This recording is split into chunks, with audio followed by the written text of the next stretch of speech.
Well, one man watching the funeral on Monday will be autograph hunter Andrew Broughton. He's been collecting signed pictures since he was a teenager, but specialises in the rarest of them all, royal autographs, pride of place and several signed portraits of the Queen in a collection worth thousands of pounds.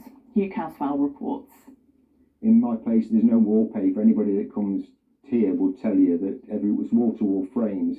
Andrew Broughton was 13 when he got his first celebrity autograph. He started with film and TV stars, but now royal signatures are the crown jewels of his collection. Royal photographs, probably 300 out of a collection of over 10,000. And when I say 300, I mean very valuable collectible ones. They're not ones you could go and get easily. You won't go down the street. If you went up to the person, they wouldn't sign it for you. There are strict rules that mean members of the royal family don't usually hand out autographs, an exception being if they attend an official event with a guest book. It means much of Andrew's collection, particularly where senior royals are concerned, was bought at auction. I tried many times, the Queen wouldn't break her rules, but I did get them, and I used to send copies into the palace, and I'd say, look, I've got this, just as a way of saying, I've got one, do you mind if I keep it, sort of thing. And the private secretary would write back and said the Queen was very pleased, that you asked the permission, very kind of you, and she's no objection, being she bought it under the circumstances that you have. Even in amongst the hundreds of precious photographs, though, a handful stand out. In 1996, before the princess died, I sent this photograph to her to ask her if she'd sign it for my mum for Mother's Day in that year.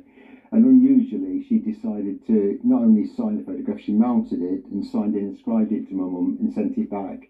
And another one is this signed photograph of Camilla, who I built a big friendship with over the years, and Prince Charles, signed in 2014, together as the Duke and Duchess. But now, of course, they're the King and Queen, so it's a very rare presentation photograph. And just over here, we've got a very unusual item. It is now, because this is a picture of the Privy Council meeting in 1981 with the Queen and Prince Charles, meet with all the former Prime Ministers and clergy, approving the wedding of Charles and Diana.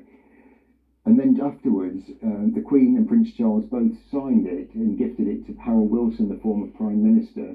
Andrew has no plans to hide them away, though. Some have even gone on display at Derby Museum.